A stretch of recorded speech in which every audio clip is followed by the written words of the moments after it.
Alright, muri yeZimbabwe kusangana kwatiri kuita zvakare ipo pano paZimu News update apo patinode kupe mafirst hand update anonga ari kuitika munyika yedu yeZimbabwe. Sekuziva kwatiri kuita muzuva ranhasi President Emerson Mnangagwa vainge vari kuprivate wedding oro kumuchato wemwana vakudata gwere. Ndofunga muri kuona naDaniel Garwe varipo vari kubuda pascreen apa ndi President Emerson Mnangagwa vari kutamba. So tabvunza ana comrade Whitehead tichibvunza kuti no zvine problem here kuti president vange vachienda kumuchato. Hati aiwa no hazvinazvo problem. Tichipinda mudzimwe nhau muri yeZimbabwe tiri kuona kuti mavo veteran vari kumiririrwa nelawyer vaLove More Madhuku sezvo zvetinoziva kuti vanotopikisawo bato reZANU-PF watorinawo pati yavo. So tiri kuona panapa pane mashoko ataurwa muri yeZimbabwe. Zvanzi zvinogona nhauwa is the Constitutional Amendment Bill number 3 dzanzi dzinogona kuenda kureferendamu tisikazozive kuti zvinenge zvakamira sei.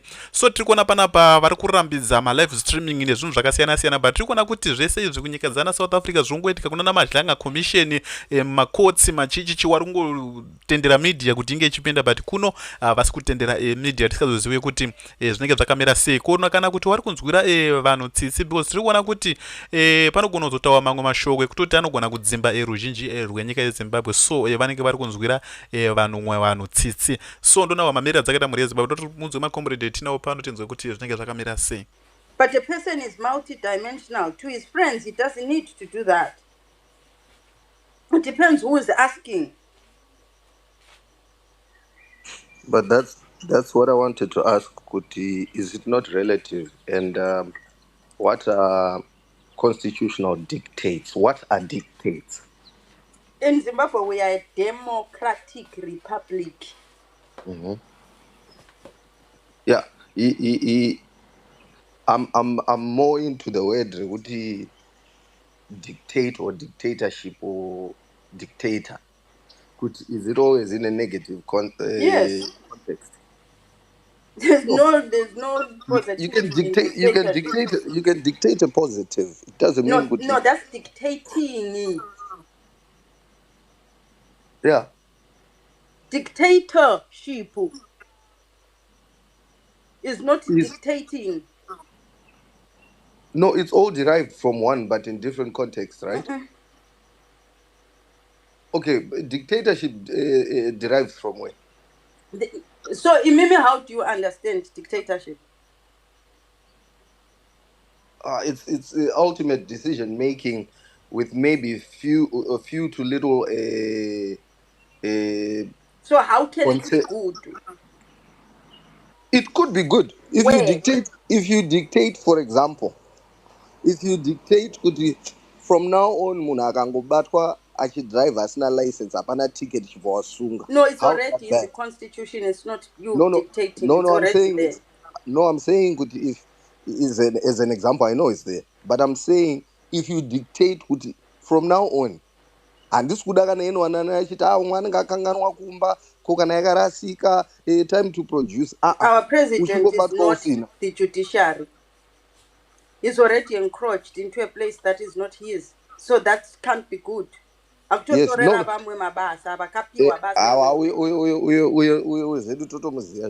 Yeah, so there's a reason the judiciary and the executive and the legislature are separate. Ukaona uchikrosa rako basa wakutopindira mamwe mabasa evamwe. How can that be good? Because ivo vanaro vakaripiwa basa iroro.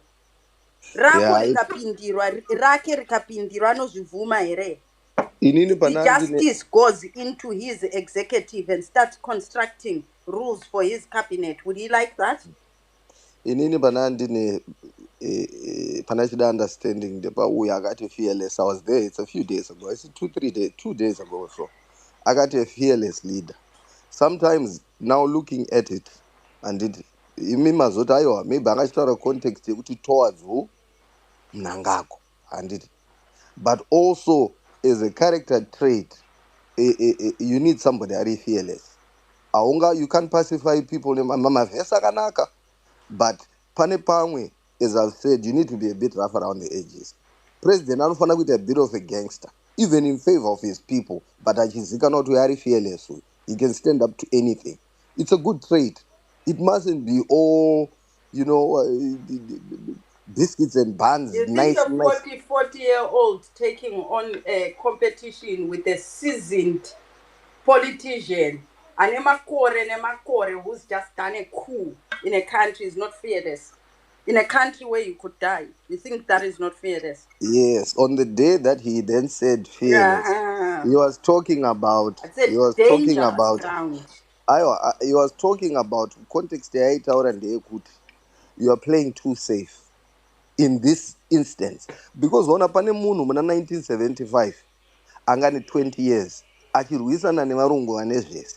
Hapana musi wakamboti akomana majesusi vane ndege vane pfuti masizend varana nyika kubvira 1918 chakadaro. Ndinokwana papinini. No, you had to be fearless for you to confront it. No, there's nothing like that. People were fearful, but they were trained. Fear for you to be seasoned, you have to go through what seasons you. Guys, they're not gladiators. They're humans. Fear always exists, but it doesn't cripple them. My argument was mainly on statement rakataurwa neuyu achitaura kuti you cannot have safe barriers in this game. Ndo paaitaura, ndo argument yangu pairi kuti pamwe pacho hapana excuse. Once you get into those waters hapasisina ndabaiwa ona uri kutamba rafu ndo zvinotoitika. Mnangagwa waited 30 something years to remove Mugabe. Aiwa, inzwa. He didn't act, he didn't like him there. He's been floating for years. He didn't strike. Mnangagwa is only elevated in position but benefits and enjoy. No, he wasn't during to say that. It was part and parcel of plotting that. He's trying to delegate him into a person who's handed over. Is indulging ourselves. Mnangagwa has a command center when even he's in South Africa. There's a command center with groups of people constructing this. They actually go to him in South Africa. But do you realize that this attempting to make him a handed over person? No, he's not. No, he's not a handed over person. That's not what I'm talking about. But I'm saying until he acted, all that other time he would look fearful. Because Awanda Kafoira that he didn't act on because he wasn't ready, the plan didn't come together properly. You may be also judging. Kuti andisi ready. Zvina kumira mushe. So why should he just go out and do things for spectacle when he can judge? You evaluate your situation. But sure, I don't have that. Chinzwa manje. Zvinoitika manje pa, I'm sure unoiziva saying inonzi to whom more is given more is expected naturally. Kana wanga uchida kuti unge uchiti you play safe even during my impediments, you hover around uchita condition ndo panobva conditioning inonzi season. But you know zinondisekesa ometa. You know the people who keep saying kuti vane problem naye, they were never his supporters. They were never. What? Most, yes. I'm one of those people. Never was. So it doesn't take anything away from the kakara. I was never. Pakauya Gomba akataura zvaakataura, but as he said, sometimes we have a problem yekuti the message inenge iri bo, but pairi kubva ikabva kune munhu usingade nyange chiri chokwadi unototsvaga iweyo yekuti utozviiti nzwanzwa panapa nsoda kuzvibheliva nezvataurwa namasi. No, me I said people listen to who they like. No, that's what I've noticed. You're confusing. Inini, when syllogism asked me, I said he may be right if he wants that as a leader. It depends who he was directing that to. Yeah, obviously he was directing if I'm directing my leader towards my enemy, I'll say I want you to be brutal. This, but if it directed Kwandiri, I'll say I don't want that. Tarisa Tsangirai. Tsangirai was a bit rough around the edge. Because this quarter, they are not Ometa. Ometa. Unaona manje pane ma very telling akaitika at some point. BT when if you remember his letter, I would have pinned it. I can't remember when he was pakaitwa record a lot of people na chavangupepe iye akanzi ndilidha wacho ndichichi ndobva azonyora murabarabo wetsamba so akanyora akabva anyora kuti iye he believed in collective leadership aifunga achita kudhisa chamisa achimutichi anga aingoita unilateral decisions for some reason. Then if you also look at chamisa's posts and all that anotaura kuti anoita zvinonzi citizens at the center. So citizens is the center again, ne collective leadership. Unozoona kuti kovana maidi kutaurira muziva kuti iwe what type of if you are choosing your leader, what type of a leader do you actually want rather than iyo zviti tikavhunza the person wacho aitaura nezvekuti ndoda fearless leader. Macharacters iwayo of these two people aipo. Yes. Syllogism is wrong. Pane munhu ane mapoto Masi. Sorry. Tiri kuwanzwa mapoto uri kukoronga. Ndiri kubika sadza. Ndiri kuzwa uri kurwisana nestofu papapo. Right. Unoona iwo wanga uchitaura uchiti ari kuti hanzi citizens at the center. Unoziva kuti it's a lie. Mukutonga nyika kana mukurana nyika the chain has always been like this. Vanhu vanoshandiswa nemunhu achida kuelevetwa vamusumudza kumusoro. Hakuna nyika yakamboranwa inenge ichinzanzi munhu wese ari involved. Pane chete pamunozoseparate ava kuti tisi vari kupawa imimi ndimunoranwa. Saka munhu ukanzwa munhu anotaura language yekuti hanzi citizens at the center wauri kuda kupushira kumberi ndiani ndo muonero wandenda kuita inini kuti but dai zvainzi kuofisi kwako kana wapinda muofisi ndechisvika ndichivhura dhondo kuti hatisi kama citizens at the center ndibatsirewo nepapa tichatotaka separation wakutofamba nezvimabhika wakutoswera uchasvikike padhuze newe tikatoda kuti appointment newe dzimwe dzenguva unonzi schedule yavo 3 months mozotovaona muna September. Uri kuona tatoseparatana mukugara kwedu asi pakuti iwe upinde ipapa baka wakandi citizens at the center ini ndino waipfekera kuchirauro ndini wemzi yako inini manje asi tozoti pamberi apa tichaseparata.